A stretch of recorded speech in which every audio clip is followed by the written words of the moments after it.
ওনার কথার মাধ্যমেই আমি এই কাজটা করছি। আমার স্ত্রী ফাল্গুনি, ও নিয়ে আসছে, তাকে নিয়ে এসে আমাকে দিয়ে করাইছে। আমি তার গলায় দড়ি দিচ্ছি আর সে হচ্ছে যে পাও ধরে রাখছে। সামান্য বিষয় নিয়ে স্ত্রীর সাথে ঝগড়া আর তারপর রাগের মাথায় মারধর, সাধারণ 8-10টা পারিবারিক কলহের মতোই মনে হয়েছিল ঘটনাটি। কিন্তু না, মার খেয়ে ক্ষুব্ধ স্ত্রীর সোজা হাজির হলেন থানায়।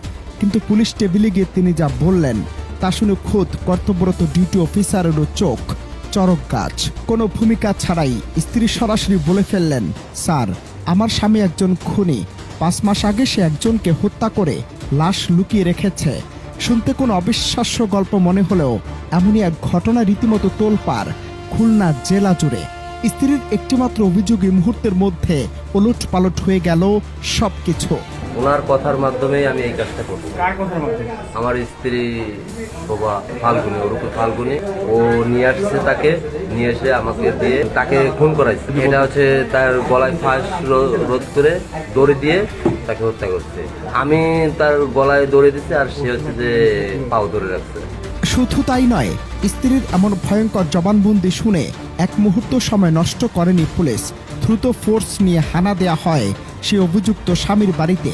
পুলিশকে সামনে দেখে এবং স্ত্রীর চক্রান্ত বুঝতে পেরে থমকে যান স্বামীও। কিন্তু নাটকের তখনও বাকি ছিল।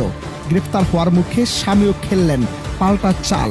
পুলিশের কাছে সরাসরি অপরাধ স্বীকার করে তিনি বলে উঠলেন, হ্যাঁ স্যার, আমি খুন করেছি ঠিকই, কিন্তু চায়ের সাথে ঘুমের ঔষধ মিশিয়েছিল আমার স্ত্রী নিজেই। স্বামীর এক কথাতেই পুরো দৃশ্যপট মুহূর্তেই বদলে যায়। যে স্ত্রী স্বামীকে ফাঁসাতে থানায় এসেছিলেন, তিনিও ফেঁসে গেলেন নিজের বোনার জালে। পুলিশ তখন আর দেরি না করে দুজনকে গ্রেফতার করে।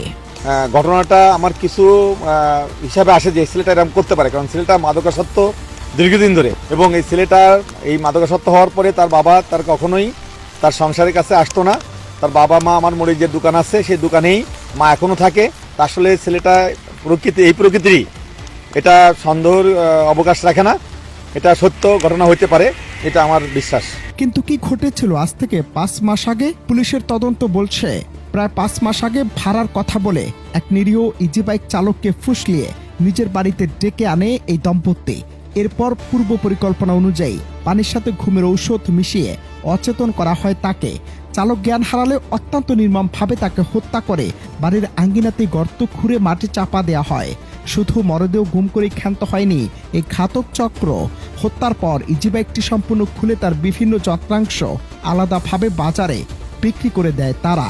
জানান যে ফাল্গুনি খাতুন নামে এক মহিলা, তিনি থানায় কমপ্লেন করেছে তার মাদকাসক্ত স্বামী গত রাতে তাকে মেরেছে, এবং সেই সময় অভিযোগ দিতে এসে তিনি যে বলেছেন যে গত রমজান মাসের দিকে একজন অটো ড্রাইভার অটো নিয়ে আসছিল, মারুফ নাম সম্ভবত, তাদের বক্তব্য অনুযায়ী তাকে তারা চায়ের সাথে ঘুমের ওষুধ খাওয়ারে অজ্ঞান করার চেষ্টা করেছিল, বাট যখন হয়নি তখন পিছন থেকে গলায় রশি পেঁচিয়ে হত্যা করে এই উঠোনের সামনে, এই মুরাদ মোল্লার বাড়ির উঠোনের সামনে গর্ত করে বালি চাপা দিয়ে রেখে দিয়েছে, এবং অটোটাকে টুকরো টুকরো করে বিভিন্নভাবে পার্ট করে বিভিন্ন স্থানে বিক্রি করেছে। তারা মাদক সেবার সাথে জড়িত, এবং যে ভিকটিম ফাল্গুনি সে আগে অন্য অপরাধ জগতের সাথে জড়িত ছিল মর্মে স্বীকার করেছে। আমরা সবগুলো তথ্যই যাচাই বাছাই করতেছি।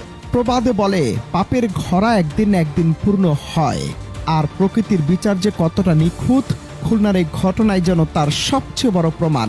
যে কোনো রহস্য হয়তো চিরকাল মাটির নিচে চাপা পড়ে থাকতো, সামান্য এক পারিবারিক ঝগড়া আর অহংকারের কারণে তা আজ দিনের আলোর মতো স্পষ্ট।